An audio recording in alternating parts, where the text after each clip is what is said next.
Hey guys, Dr. Todd here. I am going to give you the top 2 ingredients for success, okay?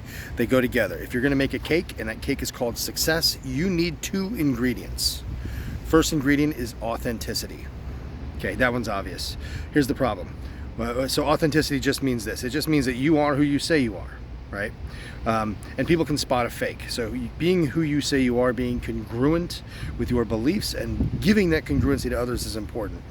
But that by itself isn't enough. That's why most of the time I want to talk to you about number 2. The reason that's not enough, pardon my French, but you can be an authentic asshole. And being an authentic asshole just makes you an authentic asshole. And sometimes that appeals, sometimes there's a market for that, but that is not normally the key to success. And that market, I believe, will be significantly limited. You're going to be a villain, at best an anti-hero, but we all want to be the hero. So here's what the hero does, okay? The second ingredient. First one, authenticity. Second one, contribution. Contribution, that means you give to others first without expecting anything in return. I have a good friend. I met this guy at Tony Robbins. His name is Dr. Chow. Dr. Chow he was a doctor of pharmacy, did very well, but he was working for the man, you know, and when his mom got cancer, he learned that he had to give up, that he basically had to, he wanted to see her when she was sick, but he had to go to work the next day. So he quit doing that and started doing Airbnbs, and now he makes a lot of money doing Airbnbs. He's very successful. Dr. Chow will tell you, Dr. Chow told me this, and I already knew this, but he put some words to it. And the words are this. He says, if you want to be successful, the old art of the deal. And I'm thinking about the, imagine a car salesman or a, I don't know, a stockbroker or something. You know, he's just made the best deal possible for his company, and he's gone back to his buddies, and they're laughing it up. Can you believe I got this great deal? I'm such a great salesman. That is as amateur as it gets. That era is over and it's dead. The idea of let's go 50-50. You give, I give, let's meet in the middle. And that's okay. There's nothing wrong with that. That's okay. It's not amateur, but it's fine. But if you want to be a Hall of Famer, you want to be all pro at what you do, you want the actual success, you give the lion's share. You give everything first without expecting anything in return. And that's the important part. Don't expect anything in return. But here's what happens. You get in return. You get more than you ever gave. And you can't give expecting to get, by the way. And there's a lot of reasons for that. But giving more than you get, it has everything to do with the way your body vibrates. We are all vibrating. Technically, I'm holding up the phone right now, the camera. Technically, I'm not touching the phone, right? Technically, my cells on my fingers and my hand are vibrating at a frequency that's creating this gravitational field that's vibrating near the frequency of the phone. So if you ever see like the Flash TV show, he had what I thought was the lamest superpower, was he could vibe through things, right? Because he could vibrate like that. Vibrations are everything, right? This is just quantum physics stuff. I'm not making this up. This isn't some hoo-ha stuff. Quantum physics, all matter is in vibration.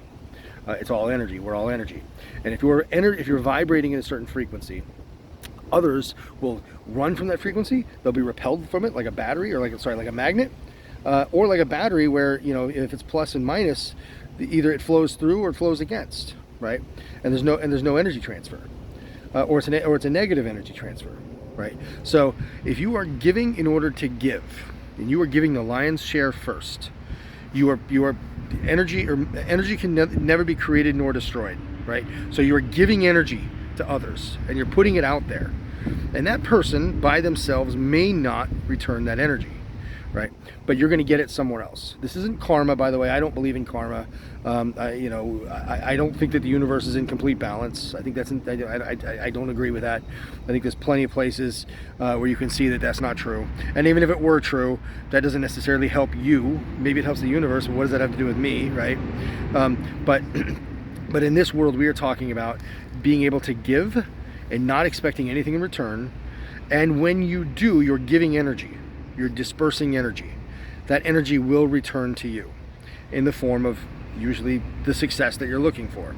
It's not always going to be monetary success. It does need to be constant and consistent, because that's the authenticity part, right? But if you give without expecting to return, then you can expect to return a lot. And so I've seen that with Dr. Chow. I don't even know his first name, but he's Dr. Chow. I've seen that with a friend of mine I met through Tony Robbins. He is a CEO of a tech company.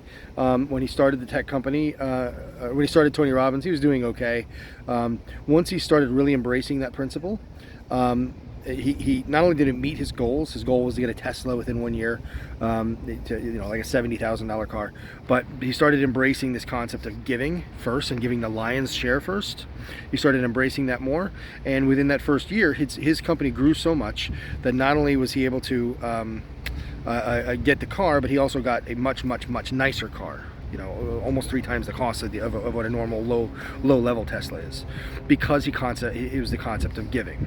And I know you're thinking, this guy can afford this great car, he's probably a jerk. He's not. This guy is all about contribution. He will give anybody a ride for any reason, and it's not for people to see how awesome he is, and it's not to show off his stuff. It's just for the purpose of giving to others, giving his family a sense of security. So you can put that limiting belief to bed. It's not about that. It is about, number one, for him it was about a symbol of giving. Giving allows success, but for him also I think it was the security of his family and his ability to give back. So the secrets to success, if you're baking a cake that says success, number 1, authenticity, number 2, contribution, and contribute the lion's share. That is everything. And I believe that you send that energy out there, that energy returns to you, right? But the opposite is also true. If you are, and you're saying the right things, but your own limiting beliefs or whatever it is, you're saying that you're doing it to contribute, but really your own limiting beliefs or your own insecurities are causing you to, when the rubber hits the road, you kind of go, okay, but what's in it for me? I think people can spot that. And that is where your success will be limited. Right? So you're going to start seeing diminished returns really fast once you start making it about you. This is biblical principle. This is in the Bible, right? James 2 is about being the servant, about sitting on the floor when others are, the first will be last, right? Giving others the better seat, right? That's not strictly a spiritual Christian principle, but a lot of spiritual Christian principles are about how to help you on earth now, right? Jesus talked more about the here and now than he did the life after. So all of these things will help you to meet the success that you're looking for. But when you're doing that, if your goal is to give and to not return, and the outcome of that is that you get a return, you can run into this cycle that says, okay, I've been getting return, therefore I'm awesome because look at this return I've been getting. That's when you run into this other trap. The other trap is you were authentic to start, but you started believing things about yourself that it's about you. So this requires a constant and continual authenticity, and a constant and continual contribution, and a constant and continual reminder that it's not about you and it never has been. Every one of us is called to a great mission no matter what you're doing. Dr. Chow does Airbnbs. I don't know how he does that. I don't know how he puts it into principle or into practice. I don't know how he gives people the lion's share. I don't imagine he cuts back on cleaning fees or anything like that. It's Airbnb. I asked him that joke. I told him that joke. He said his mom is living in one of his Airbnbs. I said, do you charge her the cleaning fee? Because Airbnb is notorious for cleaning fees. Of course he doesn't, by the way.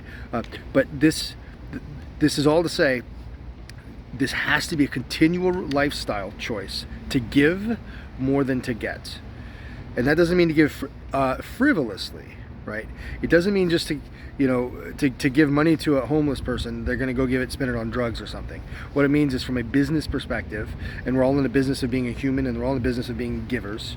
So from a business perspective or from a financial perspective, it means to give wisely to others to help them succeed, whatever that means. It doesn't mean money too. That could mean time. That could mean talent. If you're short on money, every one of us can find more time. We say we're busy, but we can all find more time. We all have talents that we're not using. Most of us have eons of unmet potential. All of this is required of us to give. To give means we're going to get in return, and it begins with the authenticity that's required of you to be the one that's able to do that. And if you keep doing that and you keep doing it and you provide it as a regular principle, it requires you eventually to be humble, because it's all about the other principles. These principles that are not yours, these are universal principles that apply to all people, in all places, at all times. And once you can get that down, then you realize it's not about you at all, and it's impossible to say, look how awesome I am. because it's all about the other person. That is the key to success in everything that you do, in business, in life, in relationships, whatever it is. Give to the others. Give them the lion's share to start. Expect nothing in return. And if you get nothing in return from them, it's cool, because it wasn't about them anyway. It wasn't about you anyway. It was about giving. In fact, it wasn't even about them. It was about the principle of giving. I was told something a long time ago, and this is very obvious, but this has been one of my guiding principles ever since then. When I was coaching American football in England at the University of Warwick, we had a Bible study. At the time I used to lead Bible studies, and I had a group of people, sometimes 15 or 20 people. Most of them had never been to church before, and I'll get to tell this story a lot more in a different video, but most of them had never been to church before.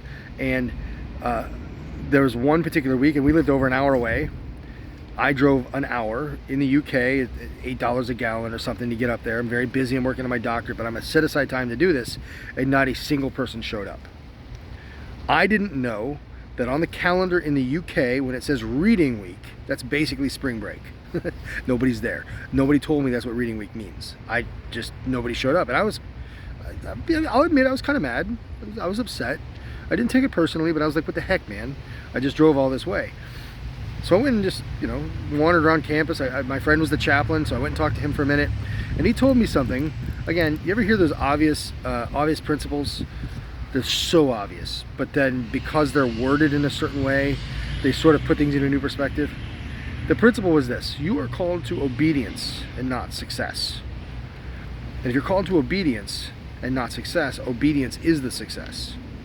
And in this context of what I'm telling you now, by the way, that's one of my core principles. You're called to obedience and not success. If obedience means you give the lion's share first, that's your success. The success in business will come, as long as you're smart about your business in other ways. But 80% of the success of a business comes down to the psychology of the owners. So, and in this case, again, this applies to everybody, because this isn't just business. This is everything. This is relationships. This is lifestyle. This is success in average day-to-day stuff. And what we're really talking about here is energy transfer. So this is coming down to when you tell the cashier at Kroger, have a nice day, you really mean it, right? You give them the lion's share without expecting them to do anything but grunt in return, right? So these are all the principles that will drive you in that form of success too. Success fits all of those categories. This isn't just for business people. So that's all I've got for you today.